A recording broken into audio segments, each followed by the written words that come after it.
आज हम जिस डिजिटल दुनिया में जी रहे हैं ना, उसमें एक ऐसा खतरा है जो दिखता तो नहीं पर है हर जगह, हर कोने में।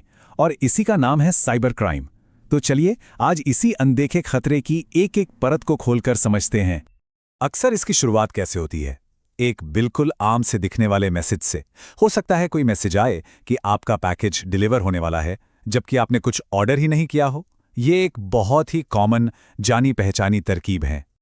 या फिर सोचिए, एक ईमेल आता है। देखने में बिल्कुल आपके बैंक का ऑफिशियल ईमेल लगेगा और उसमें आपकी पर्सनल डिटेल्स मांगी जा रही होंगी। यही वो छोटे छोटे तरीके हैं जिनसे साइबर क्रिमिनल्स हमारी रोजमर्रा की जिंदगी में सेंध लगाने की फिराक में रहते हैं। तो सवाल ये उठता है कि ये साइबर क्राइम आखिर है क्या भला? चलिए जरा इस डिजिटल अंडरवर्ल्ड यानी अपराध की इस दुनिया के अंदर झांक कर देखते हैं। अगर बिल्कुल सीधे साधे शब्दों में कहें तो साइबर क्राइम मतलब कोई भी ऐसा गैरकानूनी काम जो कंप्यूटर, मोबाइल या इंटरनेट के जरिए किया जाए। और इसका निशाना कोई भी हो सकता है, कोई एक आम इंसान भी या फिर कोई बहुत बड़ी कंपनी भी। तो ये अपराधी आखिर काम कैसे करते हैं? इनके औजार क्या हैं? चलिए अब इनके कुछ सबसे कॉमन तरीकों और हमलों पर एक नजर डालते हैं। सबसे पहला और सबसे कॉमन तरीका है फिशिंग। इसको ना एक डिजिटल चारा समझिए। जैसे मछली पकड़ने के लिए चारा डालते हैं, वैसे ही ये लोग नकली ईमेल या मैसेज का चारा डालते हैं। ये मैसेज दिखेंगे बिल्कुल असली, किसी बैंक या जानी मानी वेबसाइट के, और बस इसी धोखे में फंसाकर ये लोग पासवर्ड या क्रेडिट कार्ड जैसी जरूरी जानकारी चुरा लेते हैं। हाँ, एक बात और, जब हम हैकर शब्द सुनते हैं तो लगता है कि सब बुरे ही होते हैं, पर ऐसा नहीं है। देखिए, एक होते हैं ब्लैक हैट हैकर, जिनका इरादा ही गलत होता है, डेटा चुराना, सिस्टम खराब करना। लेकिन दूसरी तरफ होते हैं व्हाइट हैट हैकर। ये अच्छे वाले हैकर होते हैं। इनका काम सिस्टम को तोड़ना नहीं, बल्कि उसकी कमजोरियों को ढूंढकर उसे और मजबूत बनाना होता है। अच्छा, इन साइबर हमलों में जो डिजिटल हथियार इस्तेमाल होते हैं उन्हें कहते हैं मैलवेयर। और इसके भी कई प्रकार हैं, जैसे कि वायरस, वर्म, ट्रोजन हॉर्स और स्पाईवेयर। तो ये अलग अलग मैलवेयर करते क्या हैं? देखिए, वायरस जो है वो किसी फाइल के साथ चिपक जाता है और जैसे ही हम वो फाइल खोलते हैं वो फैल जाता है। वर्म इससे भी एक कदम आगे है। ये अपनी कॉपी खुद ब खुद बनाता है और पूरे नेटवर्क में फैल जाता है। फिर है ट्रोजन हॉर्स। ये किसी काम के सॉफ्टवेयर का भेस धर कर आता है और हमें धोखा देता है। और आखिर में स्पाईवेयर, जैसा कि नाम से ही जाहिर है, ये चुपके से हमारी जासूसी करता है, हमारी जानकारी इकट्ठा करता है। तो जब अपराध है तो उससे लड़ने के लिए कानून भी होगा, है ना? तो समाज ने और हमारे कानून ने इन डिजिटल क्राइम से निपटने के लिए क्या कदम उठाए हैं? चलिए अब इस पर बात करते हैं। देखिए, भारत में इससे जुड़ा जो मेन कानून है वो है इंफॉर्मेशन टेक्नोलॉजी एक्ट, जिसे हम सब आईटी एक्ट के नाम से जानते हैं। ये साल 2000 में लागू हुआ था।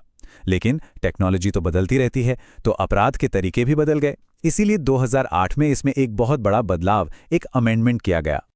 और ये कोई छोटा मोटा कानून नहीं है, इसमें 13 चैप्टर्स और 94 सेक्शंस हैं। मतलब ये डिजिटल दुनिया के लगभग हर पहलू को अपने दायरे में लेता है। तो सवाल ये है कि इस एक्ट के तहत आखिर कौन कौन से काम अपराध माने जाते हैं? तो सुनिए, किसी और का पासवर्ड उसकी इजाजत के बिना इस्तेमाल करना, किसी की प्राइवेट फोटो बिना उसकी सहमति के पब्लिश कर देना, या किसी भी तरह से किसी की प्राइवेसी को भंग करना, ये सब इस कानून की नज़र में साइबर क्राइम है। ये सब तो हो गई खतरे और कानून की बात, पर सबसे जरूरी सवाल तो ये है कि हम खुद को कैसे बचाएं, अपनी डिजिटल ढाल कैसे तैयार करें। चलिए अब कुछ बहुत ही आसान लेकिन जबरदस्त असरदार तरीकों पर बात करते हैं। देखिए, सबसे पहली और सबसे बेसिक चीज है एक मजबूत पासवर्ड। ये हमारी पहली डिफेंस लाइन है। कैसे बनाएं? आसान है। उसमें बड़े अक्षर यानी अपर केस, छोटे अक्षर यानी लोअर केस, नंबर्स और साथ में कुछ स्पेशल सिंबल जैसे @ या हैशटैग, सब मिला जुला कर इस्तेमाल करें। और हाँ, एक बहुत जरूरी बात, इसे कुछ कुछ समय पर बदलते जरूर रहें। और ये नंबर 1930, इसे कहीं सेव कर लीजिए, याद कर लीजिए। ये भारत की नेशनल साइबर क्राइम हेल्पलाइन है। अगर कभी भी कोई डिजिटल फ्रॉड हो तो बिना देर किए इस नंबर पर कॉल करना है। एक बात गांठ बांध लीजिए, जब भी मामला पैसों से जुड़ी धोखाधड़ी का हो तो एक एक मिनट कीमती होता है। कहा जाता है कि अगर 24 घंटे के अंदर अंदर रिपोर्ट कर दिया जाए तो पैसे वापस मिलने का चांस सबसे ज्यादा होता है। तो चलिए एक फटाफट वाली साइबर सेफ्टी चेकलिस्ट देख लेते हैं। पहली बात, अपने डिवाइस में एक अच्छा एंटीवायरस जरूर रखें और उसे अपडेट करते रहें। दूसरी बात, फायरवॉल का इस्तेमाल करें, ये एक तरह का डिजिटल गार्ड है। तीसरी, अपने जरूरी डेटा का बैकअप हमेशा रखें। चौथी, स्पैम या अनजान ईमेल से बचकर रहें, उन्हें तो बिल्कुल ना खोलें।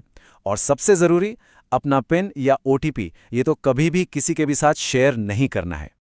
तो क्या ये लड़ाई यहीं खत्म हो जाती है? जी नहीं, बिल्कुल नहीं।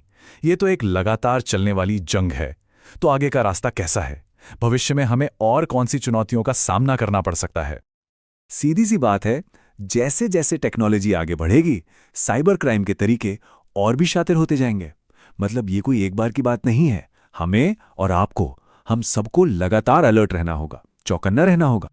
तो आखिर में एक सवाल छोड़ जाते हैं। जैसे जैसे हमारी दुनिया एक दूसरे से और भी ज्यादा कनेक्ट होती जा रही है, डिजिटल सेफ्टी की इस लड़ाई में अगला मोर्चा, अगला फ्रंटलाइन क्या होगा?